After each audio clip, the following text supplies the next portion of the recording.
میں آپ کو بتاتا ہوں قرآن پاک کی آیت. اللہ تعالیٰ قرآن میں فرماتا ہے یا ویلتا لیتنی لم اتخذ فلانا خلیلا. کچھ لوگ قیامت کے دن پکاریں گے اے کاش میں فلاں کی دوستی نہیں کیا ہوتا تو کتنا اچھا ہوتا. صرف دوستی کرنے کی وجہ سے کچھ لوگ جہنم میں جا رہے ہوں گے. ہاں کچھ لوگ صرف اس لیے پکڑے گئے ہوں گے کہ تمہاری سنگت بری تھی, تمہاری صحبت خراب تھی.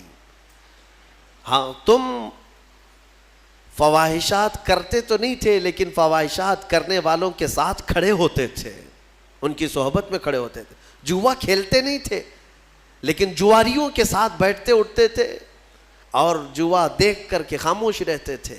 قیامت کے دن ان کی بھی پکڑ ہوگی اور انہیں کھینچ کر فرشتے لے جا رہے ہوں گے. وہ پکاریں گے میرا کیا قصور ہے, میں کیا کیا, میرا کیا جرم ہے. کہیں گے فلاں کے ساتھ جو تیرا گٹھ بندھن تھا, فلاں کے ساتھ جو تیری دوستی تھی. تب یہ پکارے گا یا ویلتا لیتنی لم اتخذ فلانا خلیلا.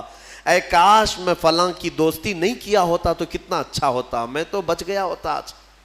لقد اضلنی عن الذکر, اسی نے مجھے غافل کر دیا, گمراہ کر دیا اللہ کے ذکر سے. اس لیے میرے عزیزو ایک بات یاد رکھیں, بہت ساری چیزیں میرے آقا صلی اللہ تعالیٰ علیہ وسلم کی حدیث سے میں تمہیں ثابت کر کے بتاؤں. حضور نے فرمایا برے آدمی کی صحبت میں بیٹھنا ایسے ہی ہے جیسے کوئلے کی کان میں جا کر آنا. کوئلے کی کان میں اگر تم سفید کپڑا پہن کر کے جاؤ گے اور آؤ گے, نہ کوئلہ اٹھاؤ نہ کوئلے کی کان میں کام کرو, لیکن تمہارے جا کر آتے ہی تمہارے سفید کپڑوں پر کالک لگ ہی جائے گی. اور حضور اکرم صلی اللہ علیہ وسلم کی حدیث کا مفہوم یہ بھی ہے. اور اچھوں کی صحبت میں بیٹھنا ایسے ہی ہے جیسے عطر کی دکان میں جا کے آنا. عطر لگاؤ نہ لگاؤ لیکن دکان میں جا کے آنے کے بعد تھوڑی بہت کپڑوں میں خوشبو آئی جاتی ہے. کیسی مثالوں سے میرے آقا نے فرمایا. اسی طرح دنیا میں تم اگر صالحین کی صحبت میں بیٹھتے اٹھتے ہو, اچھوں کی صحبت میں بیٹھتے اٹھتے ہو, تو اس کا اثر اتنا ہوتا ہے کہ قیامت کے دن جہاں وہ جا رہے ہوں گے فرشتے تمہیں بھی وہیں پر بھیج دیں گے. ہاں بزرگوں کی صحبت میں بیٹھنے والوں کو ہم نے دیکھا ہے. بعض روایات میں ہم نے یہ بھی پڑھا سرکار غوث اعظم عبد القادر جیلانی رضی اللہ تعالیٰ عنہ کے ہاں کام کرنے والا جو دھوبی تھا غوث پاک کے انتقال کے بعد بغداد کے بڑے بڑے علماء اگر کسی مسئلے میں پیچیدگی آتی تو اس دھوبی سے جا کر سوال کرتے, اس مسئلے کا حل آپ کو معلوم ہے, وہ جواب دے دیا کرتے. کیوں؟ میاں صحبت میں جو بیٹھتا تھا روزانہ فقہی مسائل کو سننا, اس کی پیچیدگیوں کو سننا, سنتے سنتے صحبت کا اثر اتنا کہ وہ فقہ کی باریکیاں بھی لوگوں تک بیان کرنے لگ جائے. ایسے ہی ہم نے دیکھا ہے ڈاکٹروں کی صحبت میں رہتے رہتے کئی لوگوں کو دوائیوں کے نام یاد ہو جاتے ہیں, بیماریوں کی جڑ معلوم ہونے لگ جاتی ہے. تو صحبت ہی کا تو اثر ہے, پڑھا نہیں ہے, کچھ بھی نہیں ہے. صحبت میں رہنے والے کو اثر ہو ہی جاتا ہے. شیخ سعدی رحمۃ اللہ علیہ نے فرمایا ہے گلے خوشبوئے در حمام روزے رسید از دست محبوب بدستم. ایک دن ایک خوشبودار مٹی مجھے ہاتھ میں ملی, حمام میں خوشبودار مٹی تھی, تو میں مٹی کو سونگھا اور دیکھا کہ مٹی میں خوشبو کہاں سے آئی. تو شیخ سعدی فرماتے میں نے پوچھا اس سے بدو گفتہ کہ مشکی یا عبیری کہ بوئے دل آویز تو مستم. میں نے مٹی سے پوچھا تو مشک ہے یا عنبر ہے, تیری خوشبو سے میرا دل مست ہو رہا ہے. گفتہ کہ من گلے ناچیز بودم وہ لیکن مدت باگل نشستم. کہتی ہے مٹی نہیں میں تو ایک ناچیز مٹی ہوں, میری کوئی حیثیت نہیں, میں مٹی ہی ہوں, نہ میں مشک ہوں نہ عنبر ہوں, لیکن ایک زمانے تک گلاب کے پھول کے ساتھ بیٹھی رہی, گلاب کے ساتھ میں بیٹھی رہی. جمال ہم نشیں در من اثر کر ورنہ من ہما خاکم کے ہستم. فارسی کا یہ شیخ سعدی رحمۃ اللہ علیہ نے گلستان میں فرمایا. وہ کہتی ہے مٹی کہ میرے قریب بیٹھنے والی صحبت کا یہ اثر ہے یہ اس گلاب کا اثر ہے، ورنہ میں تو وہی مٹی ہوں جو میری مٹی کی حیثیت ہے۔ پتہ یہ چلا کہ مٹی بھی اگر پھول کے ساتھ رہے تو مٹی میں خوشبو آ جائے۔ تو اے میرے عزیزو، اپنی صحبت کو پاک رکھا کرو، اپنی صحبت کو پاک رکھا کرو۔ اور ہم نے دیکھا ہے کہ بہت سارے نوجوانوں کی جو لائن بگڑتی ہے، ان کا راستہ بھٹکتا ہے، تو یہ صحبت کا اثر ہے۔ یہ نشہ کہاں سے سیکھتے ہیں؟ یا عیاشیاں کون انہیں سکھاتا ہے؟ انہیں بے حیائیاں کون تعلیم دیتا ہے؟ آسمان سے تو نہیں اترتی ان کے دماغ میں۔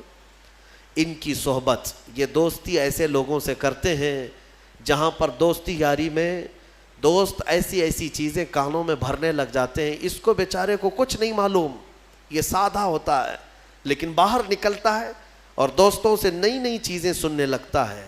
اور کچھ شیاطین ایسے ہیں جو دوست کی شکل میں آتے ہیں، شیطان دوستوں کی شکل میں آتا ہے، نئے پروڈکشن تمہارے سامنے لانچ کرتا ہے، بتاتا ہے اس نشے میں اتنا اثر ہے، یہ لیں گے تو ایسا ہے، وہ کریں گے تو آسمان میں اڑیں گے، ٹرائی کرنا ہے، اس کو ٹیسٹ کرنا ہے۔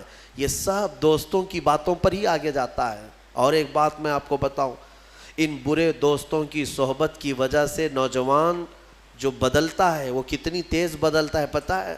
سب سے پہلا اثر اس کے اوپر جو ہوتا ہے وہ ماں باپ کا دشمن بنتا ہے، ماں باپ کا دشمن بنتا ہے۔ اب اس کو ماں بھی اچھی نہیں لگتی، باپ بھی اچھے نہیں لگتے، لیکن دوست اچھے لگنے لگتے ہیں۔ وہ دوستوں کے لیے ماں باپ سے چوری چھپے باہر بھاگنے لگتا ہے۔ اور اگر باپ ٹوک دے کہ فلاں کے ساتھ تو کیوں رہتا ہے، اس کو الجھن ہونے لگتی ہے، میرا باپ تو ہر بار کٹ کٹ کرتا ہی رہتا ہے، مجھے جینے نہیں دیتا، دوستوں کے ساتھ بیٹھنے اٹھنے نہیں دیتا۔ تمہیں پتہ نہیں ہے کہ باپ جو تمہیں روکتا ہے اس کی نظریں دیکھ رہی ہیں کہ تو گڑھے میں گرنے جا رہا ہے۔ بہت سارے نوجوانوں کو ہم نے بڑے شہروں میں بگڑتے دیکھا، بلکہ اپنے ہاتھوں سے جہنم خریدتے دیکھا ہے۔ ہاں، وہ برباد ہو چکے، برباد ہوئے ہیں۔ اسی لیے میرے عزیزو، اپنی صحبت کو پاک رکھو، قیامت کے دن تمہاری پکڑ ہوگی۔ جوا جہاں کھیلا جاتا ہے، کچھ لوگ سمجھتے ہم تو نہیں کھیلتے، دیکھنے کے لیے بیٹھے ہیں۔ پتہ ہے آپ کو، فرمایا کہ جہاں جوا کھیلا جاتا ہے وہاں سے اللہ تعالیٰ کی رحمت 40 دن کے لیے اٹھ جاتی ہے، ختم، اس جگہ پر رحمت نہیں آتی۔ ایک بار کوئی وہاں پر کرے اس زمین پر، تو جو وہاں پر بیٹھے ہوتے ہیں ان سب پر اللہ کا غضب ہوتا ہے۔ اور ایک روایت میں نے اس سے قبل بھی بتایا تھا کہ جوا کھیل کر، سود کھا کر کوئی مسجد میں آئے اور وضو کر کے نماز پڑھنا بھی چاہے تو فرمایا گیا کہ وہ خنزیر کے خون سے وضو کرتا ہے، وہ غلیظ جانور کے خون سے اپنے ہاتھ منہ دھوتا ہے۔ یہ نحوست ہے میرے عزیزو۔ مسلمانوں کو اس معاشرے سے، ایسے معاشرے سے پاک رہنا چاہیے۔ رسول کریم صلی اللہ تعالیٰ علیہ وسلم کا وہ معاشرہ نہیں جس میں قمار ہو، جوا ہو، نشہ ہو، نہیں، بلکہ آج تو ایسے حالات تم نے بنا رکھے کہ کوئی اگر اجنبی نشہ پوچھے کہ کہاں ملتا ہے تو لوگ تمہارے محلے کا ایڈریس دے دیتے ہیں، مسلمانوں کے محلے میں مل جائے گا۔ اس کے ڈیلر بھی وہی ہیں، یوزر بھی وہی ہیں، اور ایک جگہ سے دوسری جگہ سپلائر بھی وہی ہیں۔ کیوں تم نے یہ چیزیں اپنا لی ہیں؟ عزیزان گرامی، امت مصطفیٰ میں ہونے کا میں تمہیں واسطہ دیتا ہوں، تمہارے یہ سارے کرتوت میرے نبی کی نگاہوں سے پوشیدہ نہیں ہیں۔ حضور پاک صلی اللہ تعالیٰ علیہ وسلم جب اپنے امتیوں کو یہ حالات میں دیکھیں تو کیا حضور کو ایذا نہیں پہنچتی، تکلیف نہیں ہوتی، اذیت نہیں ہوتی؟ بچو اور صحبتوں کو پاک کرو۔ میں اپنی گفتگو کو سمیٹتے ہوئے سورہ نمل کی چند باتیں تمہارے سامنے رکھتا ہوں۔ سورہ نمل، نمل چونٹی کو کہتے ہیں، عربی میں نمل چونٹی کو کہتے ہیں۔ ایک چونٹی کا ذکر آیا ہے، اسی لیے اس سورہ کا نام نمل ہے۔ اور اس میں اللہ تبارک و تعالیٰ نے حضرت سلیمان علیہ السلام کا وہ واقعہ بیان فرمایا ہے۔ اللہ تبارک و تعالیٰ نے فرمایا، سلیمان علیہ السلام اللہ کے ایک ایسے نبی ہیں جن کو اللہ تعالیٰ نے علم و حکمت بہت زیادہ نوازا اور دنیا کی حکومت عطا فرمایا۔ بہت بڑی حکومت سلیمان علیہ السلام کے ہاتھ میں تھی۔ اتنا ہی نہیں، ہواؤں کو سلیمان علیہ السلام کے تابع کیا گیا تھا، وہ جس طرف چاہتے تھے ہوائیں اس طرف اڑتی۔ سارے پرندوں کی بولیاں ان کو سکھائی گئیں، جانوروں کی، جنات کی، ہر ایک کی بولی آپ کو سکھائی گئی اور ان پر حکومت بھی آپ کو دی گئی۔ جب سلیمان علیہ السلام کا دربار لگتا تو وہ جس کو کہتے حاضر ہونے کے لیے اسے حاضر ہونا پڑتا، چاہے چونٹی بھی کیوں نہ ہو۔ پرندوں میں، جانوروں میں کبھی جھگڑا ہوتا تو فیصلے کے لیے سلیمان علیہ السلام کے پاس آتے۔ جانوروں کے بھی فیصلے حضرت سلیمان علیہ السلام کیا کرتے۔ ایک مرتبہ ایسا ہوا کہ سلیمان علیہ السلام اپنے لشکریوں کے ساتھ کسی جگہ گزر رہے تھے اور وہ چونٹیوں کی آبادی سے گزرنے والے تھے، ابھی کافی دور تھے، 1 میل دور۔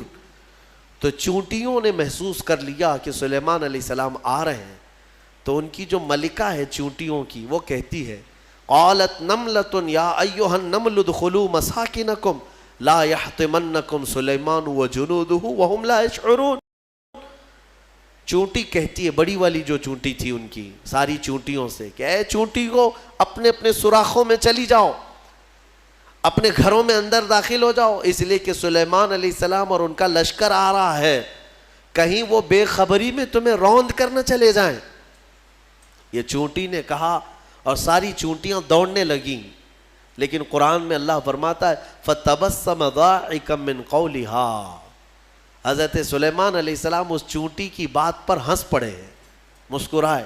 1 میل دور سے سلیمان علیہ السلام چونٹی کی آواز سن رہے ہیں، چونٹی کی بات کو سن رہے ہیں اور اس پر مسکرا بھی رہے ہیں۔ میرے عزیزو، یہ عام انسانوں کی بات نہیں، یہ نبیوں کی طاقت کی بات کر رہا ہوں۔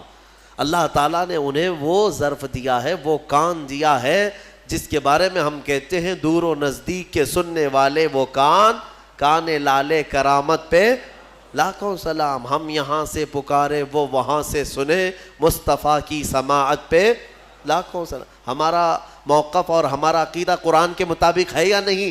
جب سلیمان علیہ السلام جو بنی اسرائیل کے نبی ہیں چونٹیوں کی پکار سنتے ہیں، تو جو سب نبیوں کے سردار ہیں کیا امتیوں کی پکار کو نہیں سنیں گے؟ حضور پاک صلی اللہ تعالیٰ علیہ وسلم یقیناً اپنے ہر امتی کی آواز کو سنتے بھی ہیں۔ خود میرے آقا نے فرمایا ہے کہ جب کبھی کوئی درود پڑھتا ہے تو اس کے درود کو میں خود اپنے کانوں سے سنتا ہوں۔ اللہم صلی علی سیدنا محمد وعلی آلہ واصحابہ وبارک وسلم صلاۃ دائمۃ سرمدا ابدا۔ سلیمان علیہ السلام کے ساتھ ایک بار ایسا ہوا کہ آپ کا دربار لگا تھا، سارے لوگ حاضر تھے، جنات بھی ہیں وہاں پر، چرند پرند جانور حیوانات سب حاضر ہیں۔ سلیمان علیہ السلام سب کی خبر گیری کر رہے تھے۔ اس میں ایک پرندہ ہدہد نہیں تھا۔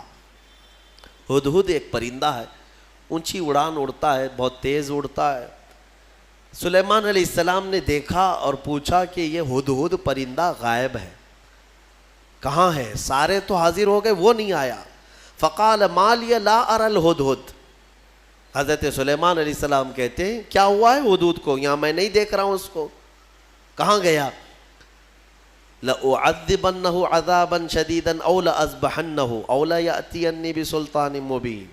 اگر وہ اس کے بعد آئے گا سخت سزا دوں گا، یا تو اس کو ذبح کر دوں گا، یا تو پھر کوئی معقول وجہ لے کر کے آئے، کوئی عذر ہونا چاہیے کہ محفل میں کیوں نہیں آیا، وہ نبی کی محفل ہے۔ تھوڑی دیر گزری تھی، اس کے بعد ہدہد آ گیا اور پھر اس کے بعد حضرت سلیمان علیہ السلام کے پاس آ کر اپنی خبر دینے لگا۔ کیا؟ وہ کہتا انی وجدت امرأة تملکہم وأوتیت من کل شیء ولہا عرش عظیم۔ اے اللہ کے نبی، میں جو غائب تھا اس کی وجہ یہ ہے کہ میں اڑتے اڑتے ایک ایسے ملک میں پہنچ گیا جہاں میں نے دیکھا کہ ایک خاتون لوگوں پر حکومت کر رہی ہے، ایک لیڈی حکومت کر رہی ہے۔ وہ عورت، اس کو اللہ تعالیٰ نے بہت مال و دولت سے نوازا ہے، مردوں پر وہ حکومت کر رہی ہے۔ وجدتها وقومها يسجدون للشمس۔ لیکن وہ کہتا ہے ہدہد، اس کی بات تو یہ ہے کہ میں نے اس کی قوم کو اور اس کو دیکھا کہ وہ سورج کی عبادت کرتے ہیں، اللہ کو چھوڑ کر سورج کی عبادت کرتے ہیں۔ پتہ یہ چلا کہ پرندوں کو بھی عجب لگتا ہے کبھی کوئی اللہ کے علاوہ دوسرے کی عبادت کرے۔ ہاں، یہ پرندے بھی ان پر لعنت بھیجتے ہیں، کہاں کہاں جھک رہے ہو تم، اللہ رب العزت جس نے پیدا کیا، سارے پرندے اگر کسی کی تسبیح بیان کرتے ہیں تو رب ذوالجلال کی. قرآن میں اللہ نے فرمایا وَإِن مِّن شَيْءٍ إِلَّا يُسَبِّحُ بِحَمْدِهِ، کوئی چیز دنیا میں ایسی نہیں جو اللہ کی حمد اور تسبیح نہ کر رہی ہو. وَلَكِن لَا تَفْقَهُونَ تَسْبِيحَهُمْ، ہاں یہ اور بات ہے کہ تم ان کی تسبیح کو سمجھ نہیں پاؤ گے. اگر کوا کائیں کائیں کر رہا ہے تو تمہیں کائیں کائیں لگے گا، لیکن وہ اللہ کی حمد بیان بھی کر رہا ہے، اسے سبحان بھی کہہ رہا ہے. تو پرندوں کو بھی عجب لگتا ہے جب سورج کے پرستشوں پجاریوں کو دیکھیں اور آگ کی پوجا کرنے والوں کو دیکھیں تو پرندوں کو بھی تعجب لگتا ہے. سلیمان علیہ السلام کے سامنے آ کر کے اس نے شکایت کیا، میں نے ایک عورت کو دیکھا ہے، اس کا نام سبا بلقیس ہے، اس کا نام سبا بلقیس ہے، اور وہ ایک بہت ہی عالی شان تخت پر بیٹھتی ہے. اس کا تخت بڑا مضبوط ہے، سونے اور چاندی سے جڑا ہوا، 80 گز لمبا 40 گز چوڑا، اتنا بڑا تخت ہے. اور اس کی حفاظت کے لیے جو لوگ مامور ہیں 7 دروازے بنائے گئے ہیں، اس کے اندر وہ تخت رکھا جاتا ہے، اور ہر دروازے پر پہرے دار الگ ہیں، باڈی گارڈ الگ ہے، جو اس تخت کے اندر تک جانے کے لیے بڑی سیکیورٹی ہے. تو اس تخت پر وہ بیٹھتی ہے اور اس کو اس پر ناز ہے. حضرت سلیمان علیہ السلام نے اس کو معاف کر دیا، چلو کوئی ایک معقول وجہ تو لے کے آیا ہے. تب پھر سلیمان علیہ السلام نے کہا ایک خط لکھو اس کے نام پر. خط لکھا. حضرت سلیمان علیہ السلام نے پھر اس سے کہا ہدہد سے لے جا اور اس کے پاس ڈال دے یہ خط. خط میں کیا تھا؟ سلیمان علیہ السلام نے اس خاتون کو کہا اس سورج کی پرستش اور غیر اللہ کی عبادت سے نکل آ، اللہ رب العزت کی عبادت کی طرف آ، میں تجھے دعوت دیتا ہوں. یہ خط میں تھا. دین کی دعوت دینا نبیوں کا کام ہی ہے، انبیاء کرام علیہ السلام کا یہی وتیرہ رہا ہے. یہ خط لے جا کر کے سبا بلقیس کے پاس ہدہد نے ڈال دیا. ہدہد کے اس خط کو دیکھ کر کے وہ پڑھتی ہے. اس کے بعد اس میں لکھا ہوا تھا انہو من سلیمان و انہو بسم اللہ الرحمن الرحیم. سلیمان کی طرف سے یہ خط آیا ہے، اللہ کے نام سے شروع جو نہایت مہربان رحمت والا. اور اس کے بعد جو میٹر تھا اللہ تعالی علیہ واتونی مسلمین، گھمنڈ مت کر، میرے پاس مسلمان ہو کر کے آ جا. سلیمان علیہ السلام نے دعوت دی. تب سبا بلقیس، اس کا اپنا ایک رعب تھا، اس کی فوج تھی، اس کی رعایا تھی، حکومت تھی. تو اس نے اپنی قوم کے بڑے بڑے اعزاء کو بلایا، جو شرفاء تھے ان کو بلایا اور مشورے کے لیے پوچھا کہ لوگوں دیکھو میرے پاس سلیمان علیہ السلام کی طرف سے خط آیا ہے اور وہ مجھے بلا رہے ہیں کہ تو یہ سورج کی پرستش چھوڑ اور میرے دین پر آ جا، اللہ وحدہ لا شریک کی عبادت کر. تم لوگ کیا مشورہ دیتے ہو؟ تو لوگوں نے یہ کہا، اس کے جو وہاں محل کے پہرے دار تھے یا وزراء تھے، انہوں نے کہا قالوا نحن اولو قوت و اولو بأس شدید، ہم لوگ بہت طاقتور لوگ ہیں اور بہت سخت ترین حملہ کرنے والے لوگ ہیں، باقی معاملہ تمہارے اوپر ہے اے سبا بلقیس، اگر تم حکم دو گی تو ہم حملہ کریں گے، لڑیں گے. تو سبا بلقیس عقل والی خاتون تھی، اس نے کہا قالت ان الملوک اذا دخلوا قریۃ افسدوها، میں دیکھتی ہوں کہ جب بھی کوئی بادشاہ کسی ملک میں حملہ کرتا ہے تو پورا تباہ و برباد کر دیتا ہے، شہر کے شہر بکھر جاتے ہیں. وجعلوا اعزت اہلها اذلۃ، بڑے بڑے عزت والے لوگ ذلیل ہو جاتے ہیں، گھر ٹوٹ گئے، دکانیں برباد ہو گئیں. تو سبا بلقیس کا یہ جملہ توجہ سے کہ جب بھی کسی شہر پر یا کسی بستی پر یا کسی ملک پر حملہ ہوتا ہے تو بچتا کیا ہے؟ کھنڈرات، سب تباہ و برباد ہو جاتا ہے. لڑائیاں 2 بادشاہوں کی ہوتی ہیں لیکن پوری تباہی قوم کی ہوتی ہے. ابھی ہم دیکھ رہے ہیں مسلسل اخبار یوکرین کی پڑھتے ہوں گے یا سنتے ہوں گے یا دیکھتے ہوں گے آپ لوگ. بات 2 لوگوں کی اور اس میں پوری کی پوری قوم پس جاتی ہے، پورے کے پورے شہر رشیا نے ہلاک کر دیے. آج ہی جا کر کے اٹھا کر کے اخبار دیکھ لینا یا نیوز دیکھ لینا، ایک ایک شہر کو رشیا نے جو جلایا ہے 90% شہر جل چکا ہے, 90% شہر جلا ہوا ہے. جو بچے ہوئے لوگ تھے وہ مارے گئے ہیں یا جل گئے ہیں. باضابطہ میزائل داغے گئے, وہاں کی سرکاری حکومتیں توڑ دی گئیں, تباہ کر دی گئیں, گاڑیاں جلی ہوئی راکھ کی ڈھیر بنی ہوئی ہیں, ایک پورا پورٹ قبضے میں لے لیا. یوکرین چھوٹا سا ایک ملک ہے, لیکن رشیا پورے کے پورے ٹینک اتار دے, میزائل داغ دے, شہر کے شہر کو جلا دے. مزے کی بات تو یہ ہے کہ آتنکوادی نہیں ہے. ہاں, مزے کی بات تو یہی ہے کہ وہ ٹیررسٹ نہیں ہے, آتنکوادی نہیں ہے. آتنکوادی تو افغانستان والے ہیں, آتنکوادی تو ملک شام والے ہیں, یمن والے ہیں. دنیا کی اس دوہری پالیسی کو محسوس کرتے ہو کبھی؟ میڈیا والوں کی زبان سے سنا کہ رشیا آتنک پھیلایا ہوا ہے, دہشت پھیلایا ہوا ہے. ارے اس نے نہ جانے کتنوں کو ہلاک کر دیا ابھی 50 دن کے اندر. 50 دن کے اندر بھوکے پیاسے لوگ ہیں وہاں پر آج. یہ ڈھکی چھپی بات نہیں, سب کی آنکھوں کے سامنے ہے. لیکن کوئی کہتا ہے اس پر؟ دو سپر پاور لوگوں کی لڑائیاں ہیں, دنیا اس میں بات کرنے سے بھی گھبراتی ہے. ہاں, کوئی سرکاری کمنٹ نہیں کرے گا ابھی رشیا کے بارے میں کہ تو ٹیررسٹ ہے یا تو آتنکوادی ہے, کیونکہ ان کو بھی اپنے انجام کی فکر ہے, کہیں یہ دادا ہمارے اوپر بھی حملہ نہ کرے.